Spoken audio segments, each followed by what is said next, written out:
네, 김정인 북한 국무위원장의 신병 이상설, 결국은 신병에 크게 문제는 없는, 건강에 문제가 없는 것으로 지금 드러나고 있는데요. 그런데 이제 탈북자 출신의 미래통합당과 미래한국당의 초선 당선자들의 발언, 현재 논란이 되고 있습니다. 어떤 발언 때문에 논란이 됐는지 한번 먼저 들어보겠습니다. 김정은은 이제 이 세상 사람 아닌 것으로 제가 이제 알고 있고, 지난 이제 주말에 이제 사망한 것으로 99%라고 생각합니다. 김정은 위원장이 만일 적어도 일어설 수 있는 상황이라면 어떻게든 거기 와서 사진 한 장에 지금 사진 한 장도 남기지 못했다는 건 지금 서서 올바른 모습을 보여줄 수 없는 이런 상황으로 난 판단됩니다. 네, 지성호 당선자와 태영호 당선자 두 사람 다 탈북자 출신이죠. 물론 우리 국민이기 때문에 이번에 국회의원으로서 당선이 된 건데, 김성원 평론가님, 이런 두 사람이 결국 지금 현재 상황으로 봐서는 틀린 얘기를 해서 이제 더불어민주당에서는 국회의원 국민소환제까지 도입해야 되는 거 아니냐라는 얘기까지 하더라고요.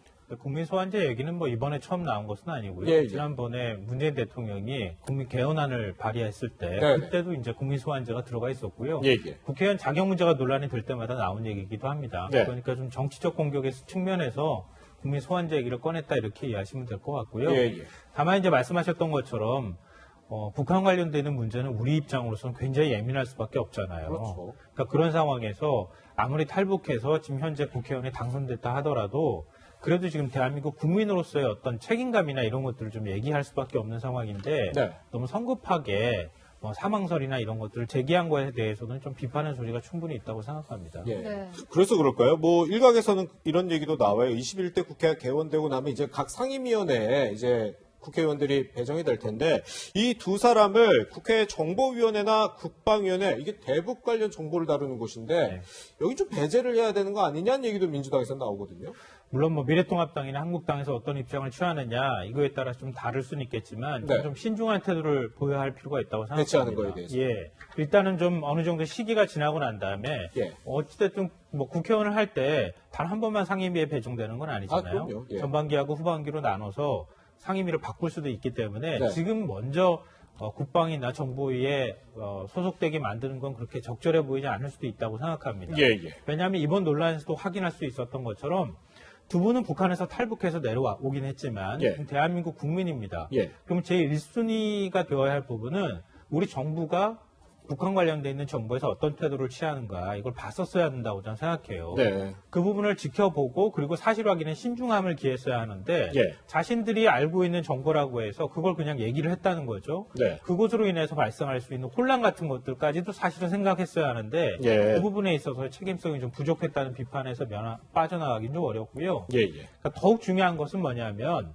북한 관련돼서 정부가 밝힌 정보의 내용으로 볼 때 예. 그 정부가 밝힌 것에 대한 평가가 제대로 이루어지지 못했다는 거예요. 예. 제가 볼 때는 정부가 이런 문제에 있을 때 예를 들어서 북한 최고 지도자의 신병과 관련돼 있는 문제에서 정부가 직접 확인해 준 적이 없어요. 그동안에. 그렇죠. 예. 근데 정부가 확인해 줬단 말이에요. 네네.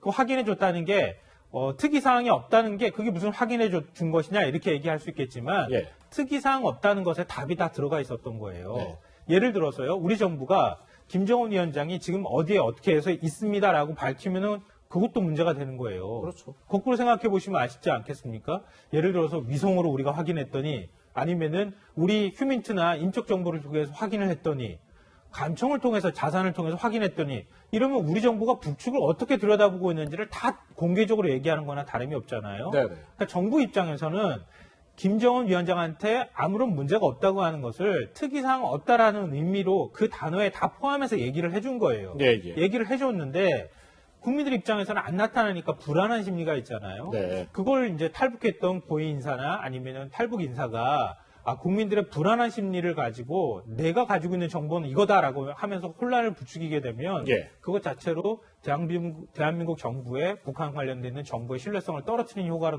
나타나고 예. 우리 사회에 사회 혼란을 야기할 수도 있다.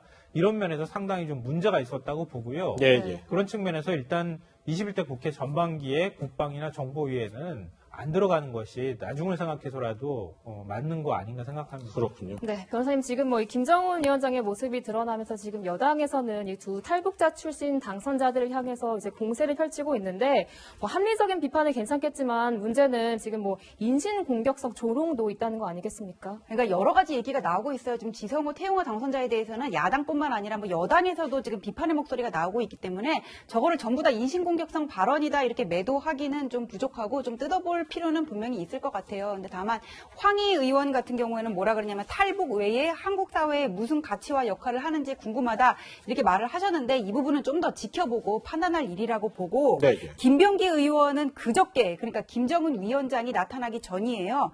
김정은 신병 관련 정보가 있으면은 스파이다 이런 얘기를 했는데 뭐 어쨌거나 이번에 틀렸으니까 스파이가 아니라는 거는 뭐 드러난 셈이 아닌가 그런 예. 생각이 들고 김두관 의원 같은 경우에는 가짜 뉴스로 국가를 혼란에 빠뜨릴지 몰라 이건데 이거는 두 당선자가 아직 한국 사회에 완전히 뭐 동화되지 않은 상태에서 의정 활동을 하면서 생길 수 있는 그런 어떤 경솔함에 대한 우려라고 보고 저런 부분들은 좀 새겨들을 필요가 있다고 봐요. 그런데 예. 다만 김병기 의원이 저 스파이 발언 이후에 저게 이제 그 판단이 틀렸다는 게 드러난 뒤에 뭐라 그랬냐면은 의미 있는 첩보를 입수하면 언론 플레이 하지 말고 새 삶을 열게 해준 대한민국 정부에 제공하길 바란다 이렇게 얘기를 했는데 이 말은 분명히 새겨들을 부분이 있다. 왜냐하면 북한 관련 정보는 북한 사회의 폐쇄성 때문에 우리가 정확하게 알기 어려운 부분이고 뭐 감청이라든지 위성 사진 같은 시긴트는 정부 당국만 공유할 수 있는 그런 정보지만은 예. 여러 가지 각종의 뭐 휴민트를 통한 정보도 분명 가치 있는 정보가 있을 수 있거든요. 예. 만일 그런 게 있다면은 정부와 공유해서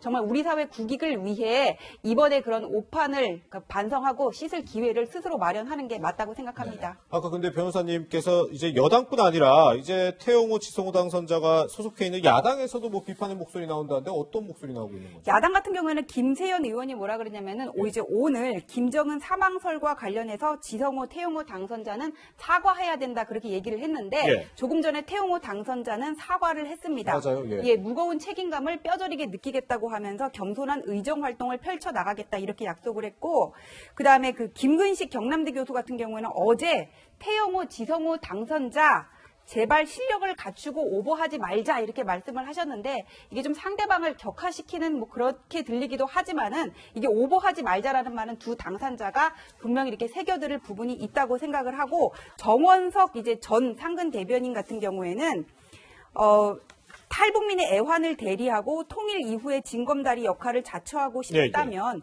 좀 더 창의적이고 미래지향적인 대북 정책이나 대안들을 제시하시기 바랍니다. 이렇게 충고의 말을 했는데 태영호 당선자 조금 전에 이제 사과문을 발표하기는 했는데 저는 좀 아쉬운 부분이 있다면은 이번에 이제 논란을 확실하게 종지부를 찍고 다음에 또 이제 우리나라 국익에 기여를 하기 위해서는 최소한이라도 왜 그런 판단을 하게 됐는지 그 근거를 좀 밝혔으면 어떨까. 정말 못 박힐 문제였는지는 모르겠지만은 그런 생각도 들었습니다. 그렇군요. 네, 태용호 당선자가 뭐 오늘 사과를 하기도 했는데 여당에서는 두 당선자에 대한 징계를 요구하고 있는데 야당은 어떤 입장인지 들어보시겠습니다. 태영호, 지성호 당선자의 주장은 가짜 뉴스로 밝혀졌습니다. 사과하는 게 마땅할 텐데 반성과 사과는커녕 과연 건강에 문제가 없는지 속단하지 말자는 등 명확한 근거 없이 또 의혹 제기에 나섰습니다. 사과하지 않고 반성하지 않는 두 당선자에 대해서 미래통합당은 징계 절차 등 분명한 태도를 취해야 할 것입니다. 당의 공식 입장이 아니라는 것을 먼저 말씀드리고요. 우리 지성호 당선인이나 태용호 당선인에 대해서 정부나 민주당에서 요청하고 요구하는 것도 거지만 왜 북한의 도발에 대해서는 아무런 사과나 재발 방지를 요구 안 하는지 이해할 수 없다라는 것에 대해서도 저는 생각을 같이 합니다. 네, 당 차원의 사과는 없는 상황인데요. 자, 그럼 이번에는 부동산 의혹으로 더불어 시민당에서 제명된 양정숙 당선자 이야기로 넘어가 보겠습니다. 평론가님, 지금 아직까지도 이 양정숙 당선자 관련해서는 논란이 끊이질 않고 있는데 보니까 우희종 대표가 이런 의혹에 대해서 자화자찬을 했어요. 이건 뭐 어떤 맥락에서 나온 얘기인가요? 그러니까 지금 뭐 그 시민당 자체에서 자체적인 조치를 취했다 이렇게 얘기를 하는 거예요. 네네. 그러니까 예를 들면은 양정숙 당선자와 관련되어 있는 문제에 대해서 검증이 소홀했다고 하는 점을 스스로 인정했고 네. 그거에 따른 고발 조치를 취하기로 한 것이잖아요. 네네. 그리고 제명 조치까지 약속을 한 것이기도 하고, 그러니까 우리는 그런 정도의 자정 능력을 갖고 있는 정당이다라고 네. 하는 걸 얘기하는 것 같은데요. 적절해 보이는 얘기는 아닌 것 같습니다. 예. 제가 볼 땐. 네. 어찌됐든 간에 시간은 좀 짧았다 하더라도 공천 과정에서 그 공천을 하는 사람에 대한 검증을 당해서 해야 되는 거잖아요. 예, 예. 근데 제대로 하지 않았다는 거를 스스로 이제 자인하고 있는 것이라 다름이 없지 않습니까? 예, 예. 왜냐하면 이 사람과 관련되어 있는 문제를 우리가 충분히 검증하지 않은 상태에서 공천을 결정했고 공천을 이미 받은 상태가 되어버리니까 그 다음에 이 사람이 뭐가 문제가 있으니 자진 사퇴하시오라고 얘기했을 때 나는 못하겠다. 그래서 결국 이런 상황이 벌어졌다고 하는 거잖아요. 네, 네. 그러니까 검증을 못한 책임은 어찌됐든 간에 당이 져야 하는 것이다. 예. 이걸 뭐 우리 당이 자정 능력이 있다 없다 이렇게 자화자찬할 문제는 아니라고 생각합니다. 네. 네. 앞으로 이런 문제가 더 발생할 경우에 민주당 입장에서 최근에 여론조사 나온 거 보면은 또 지지율이 떨어진다는 얘기도 나오고 아, 있잖아요. 그래요? 예. 그러니까 그런 것처럼 민주당이 이렇게 스스로 뭔가 문제가 자꾸 발생할 때 그 문제를 솔직하게 인정하고 빨리 문제를 처리하지 않으면 시민당도 역시 뭐 마찬가지인데요. 네네. 그렇지 않으면 계속 악재로 작용할 가능성이 있다. 그리고 국민들이 보시기에 180석이라고 하는 의석을 줬음에도 불구하고 뭔가 낮은 자세를 취하지 않고 오만한 태도로 보인다고 하는 측면이 있기 때문에 네. 이런 면에 있어서는 정말 사과할 부분은 명확하게 사과하고 조치를 취할 것들이 있으면은 다시 논란이 되지 않도록 확실하게 조치를 취하는 그런 태도를 보여야 한다고 생각합니다. 네. 네. 근데 전재현 변호사님은 어떻게 생각하십니까? 오히려 칭찬을 들어야 한다는 우의종 대표의 발언. 오히려 슈퍼 여당이 자만심이 깔린 거 아니냐 이런 일각의 비판도 아니, 있긴 그러니까 하더라고요. 민주당 대변인이 나와서 사과를 했는데 우의종 대표는 또 다른 얘기를 하고 있잖아요. 우의종 네. 당선자는. 아니요, 대표입니다. 당선자 우의종 대표는 아닙니다. 다른 네. 말을 하고 있어가지고는 오히려 그 사과의 가치를 더 희석시켰다고 보여지고 예, 예. 이거는 무슨 내가 시험에는 떨어졌지만은 산수 시험은 잘 봤어요 이러는 거랑 같다고. 그러니까 우의종 대표의 그런 의도는 알겠어요. 이거를 네. 우리가 그냥 뭉개고 넘어가는 게 아니라 이런 일이 있었다는 거를 밝히고 제명했다. 뭐 그런 조치 자체에 대해서는 최선을 다했다 했는데 지금 국민들이 궁금한 부분은 총선 전에 알았음에도 불구하고 왜 그냥 강행을 했고 저 양정숙 당선자가 강남에 3채 그 이외에 2채 부동산을 상당히 많이 가지고 있고 4년 동안 40억이 늘어났는데 이게 왜 공천 심사 부분에서 그냥 넘어갔는지 그 부분이란 말이에요. 그런데도 불구하고 거기에 대한 해명은 지금 나오지 않고 있는데 우리도 잘했어요 그렇게 얘기를 하니까는 오히려 그 사과의 가치마저 희석시켰다 이런 생각이 들고 예. 근데 저 사건과 관련해서 궁금한 부분이 뭐가 있으세요 혹시?